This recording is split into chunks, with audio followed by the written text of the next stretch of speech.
তুমি স্ন্যাকি খাবে না আজকে? এত তোমার নিনু পাচ্ছে খালি, তুমি স্ন্যাকি খাবে না?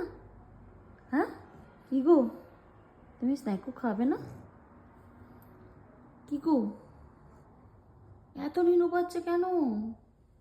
কি কাজ করেছো তুমি সারাদিন? অনেক কাজ করেছো মা। বাবু, বাবা এখনো নিনু পাচ্ছে, চোখ বন্ধ হয়ে যাচ্ছে। ও বাবারে বাবারে, ঘুম পর, নিনু কর।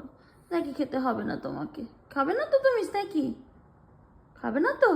খেতে হবে না, থাক। আজকে আর খেতে হবে না স্ন্যাকি, কালকেও। হ্যাঁ, আজকে আর স্ন্যাকি খেতে হবে না। স্ন্যাকি খেয়ে কী হবে, তাই না? স্ন্যাকি খেয়ে কী হবে? তোমার তো নিনু পাচ্ছে এত, এত নিনু পেলে তুমি স্ন্যাকি খেয়ে কী করবে মা? খেতে হবে না তোমাকে স্ন্যাকি, খেতে হবে না, থাক। আজকে ছেড়ে দাও, স্ন্যাকি খেতে হবে না।